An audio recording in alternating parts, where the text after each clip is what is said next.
Today, for our last lesson, a couple of things to make you aware of. When you are doing application problems, when you are going to be creating application problems, there are some key words that are kind of helpful when you're trying to build them. Now, one thing, I'm going to explain the trickiest thing right off the bat here. The idea of an angle of elevation, if you think about it, it's like you looking up at something, elevating, your eyes are going up, versus an angle of depression. And if you kind of think about that, if you're kind of down in the dumps, you're kind of looking down. Well, that's the idea here. I'm looking down, the angle is downward with it. But here's the crazy thing about trig applications. You can use both of those terms simultaneously to talk about the exact same angle. It's weird. So let me explain. When we're down here, technically, if I were to put, a little person down here, that's about as good a drawing as I do, your angle of elevation would be down here in this corner. Your angle of depression wouldn't be right here. It wouldn't even be inside the triangle. Your angle of depression for you being up here, hope we're on a platform or something, otherwise we're just floating on air, is you looking down, is this angle right here. But here's the cool thing. We'll see if you remember this from geometry. When you were in geometry, sometimes you may have talked about parallel lines, and you may have talked about parallel lines that were cut by what's called a transversal, this diagonal line right here.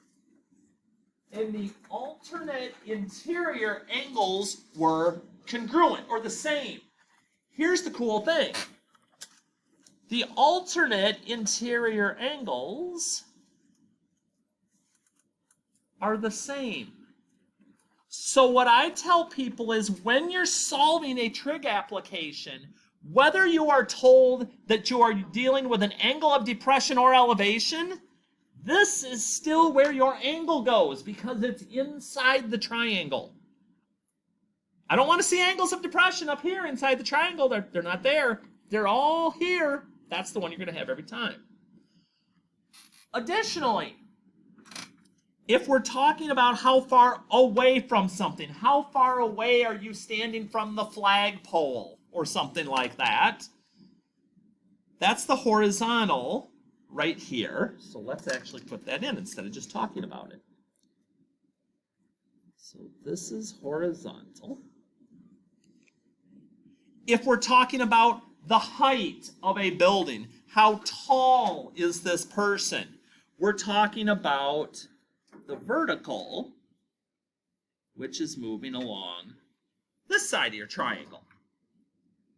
If it rises, the waves were rising over the tide. Up we go. If it's leaning, like a ladder's leaning on a building, that's your hypotenuse over here. Above the ground, I was standing on top of the roof, trying to get away from the construction people, okay? Vertical. Shadow. If you're standing and your shadow is a certain length, your shadow is not 3D. This isn't the matrix. It's not over here. Your shadow would be here on the horizontal. And then again, kite strings, ladders. I'm trying to give you ideas for when we get to applications. Wires, slides, ramps. Any of the lengths of those would be your hypotenuse. So when we do some of these problems, and again, you're going to have access to all this stuff when we're doing our own applications, we're going to want to read through. Now, I would say I'm always going to draw my triangles the exact same way, which is I'm just going to stick the right angle in this corner. If you want to do it the opposite, I don't care. At a certain time of day, Lindsay's shadow. Ooh, shadows. Lindsay's shadow, horizontal, is 9 feet long. There's the horizontal. 9 feet. If the angle of elevation, which is always here, is 32 degrees, how tall is Lindsay?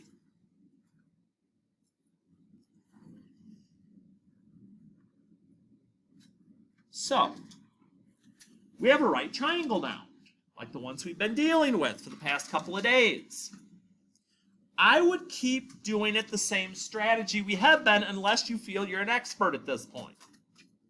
Here's my angle. So I look, I'm like, okay, here's hypotenuse, here's opposite, and here's the side that's attached to my angle. Here's adjacent. Did I erase those? I did. I'm going to have to yell loud across the room so my computer can still hear. Sine is opposite over hypotenuse. Cosine is adjacent. Tangent is opposite over adjacent. I guess I could have done this on a Post-it note, but that's okay. So, I have opposite and I have adjacent because x counts as a value. So I'm like, okay, we're tangent. The tangent of 32 degrees equals opposite over adjacent. We are not looking for an angle. So notice, no second here, no little -1 on my tangent. We're just solving the algebra equation that has faced us. So, I want x alone. How do I undo this? Multiply.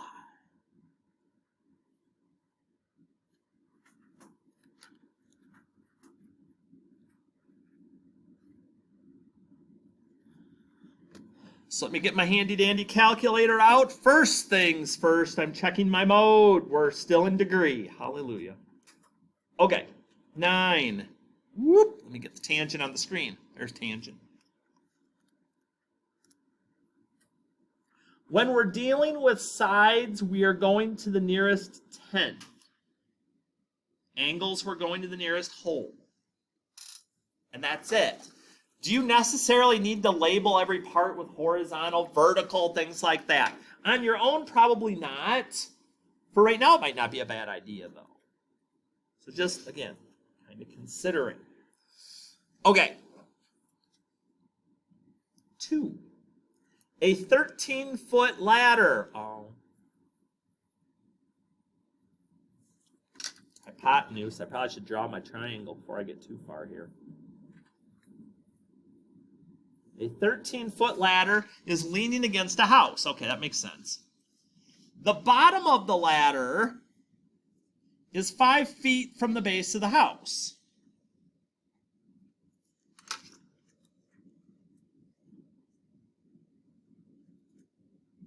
Horizontal. What angle does the ladder make with the ground? Here's my ladder. Here's the ground. What angle is going on here? So again, take a moment, label your sides. We have adjacent, we have hypotenuse. Looks like a cosine to me. But we're looking for an angle. -1, we need to use the inverse. Adjacent over hypotenuse.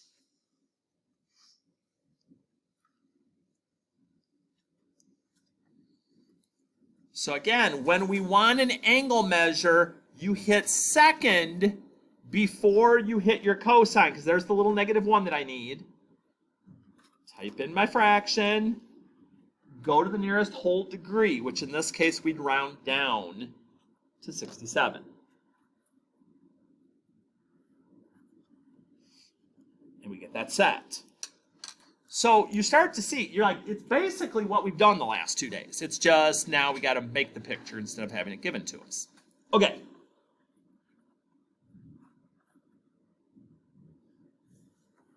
Parker is flying a kite. Well, all right.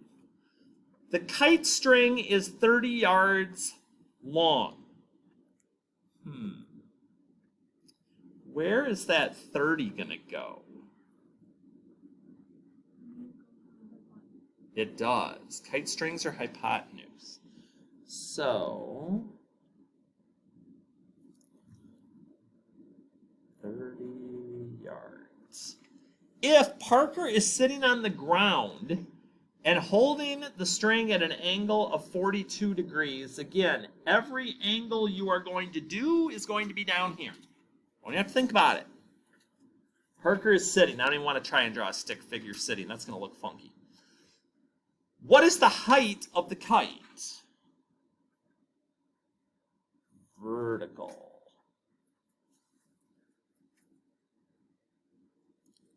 So again, do your things.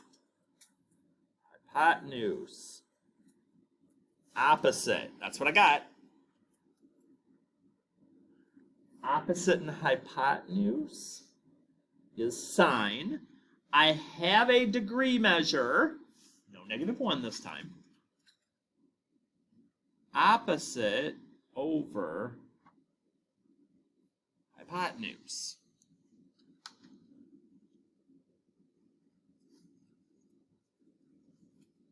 Kind of looks like we're running the same thing we happened to on this one. So, we'll do the same thing.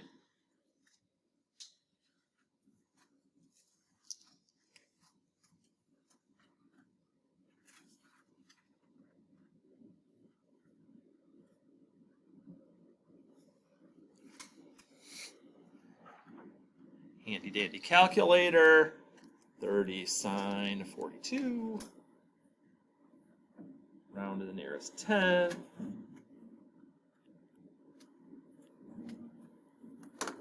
Rock and roll. Now again, if we happen to get one sometime where the x is in the denominator, we'd have a different way of going about it. I'm going to try and find one of the ones we're doing for the homework when we get done so we can kind of have that as an example too. Okay, last one in the examples.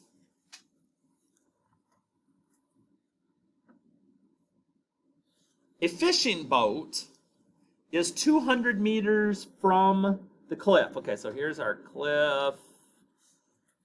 Fishing boat's out here. 200 meters out.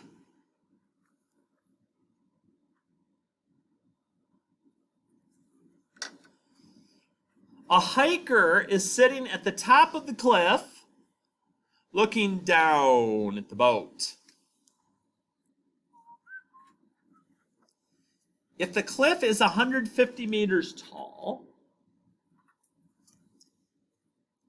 what is the angle of depression of the hiker down to the boat? Remember, I understand the hiker is up here. You want to put it out here. You want to put it up here. Don't do it, because that angle that the hiker is actually looking at would be out here, which is outside your triangle. Well, that doesn't help us find anything. So as I have said on the first two, every angle you use, elevation, depression, it doesn't matter, it goes there. But once we get it there,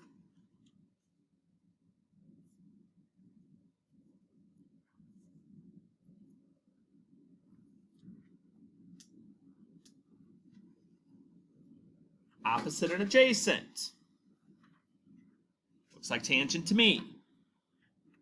Tangent of an angle. Inverse.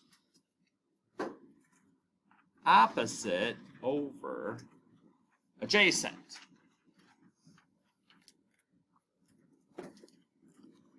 Second tangent. There's my little -1 for my angle. Type in my fraction. nearest whole degree, which would be 37 degrees. Now, here's what we're going to do. I'm going to go a little longer than just the notes here for a sec. So I want to make sure we got this down. So the trig application practice on 19 is our actual practice for today. We are not doing number 6. Okay, we didn't mess with similar triangles with these, so that's okay. I want to see. Bingo, that's what I wanted. Okay, we're going to do the first one together. Then I will stop harassing you on this for a bit. We'll see. All right, picture. A slide is 12 feet high. Okay. I understand that would be the slide, but it's 12 feet high. We're not saying 12 feet long. So we're going horizontal there. I mean vertical, excuse me. If the slide makes a 30-degree angle with the ground, because that's where we put all our angles anyway, how long is the slide? Get my picture drawn.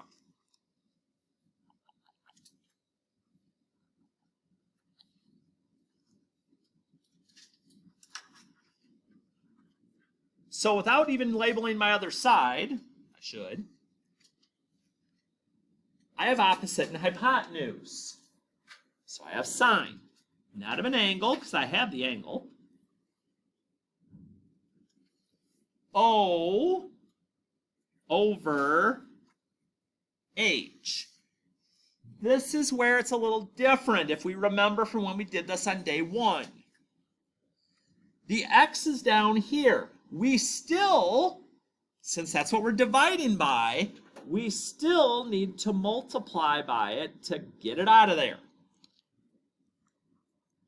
But what that's going to create is the need for me to take one more step to solve this, because X ain't alone yet. It's right there with the sine of 30.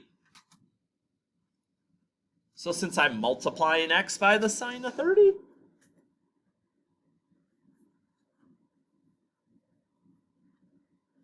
we'll divide by the sine of 30. That's what I want to put in the calculator.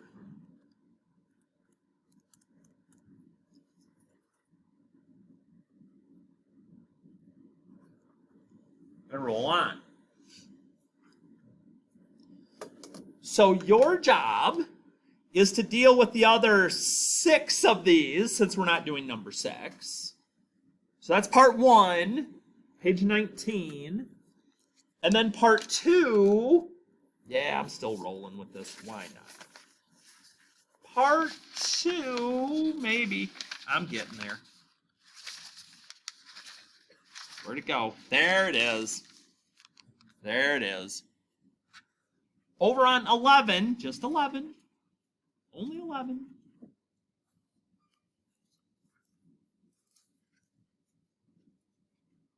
(11, 19, not through 19, 11 and 19.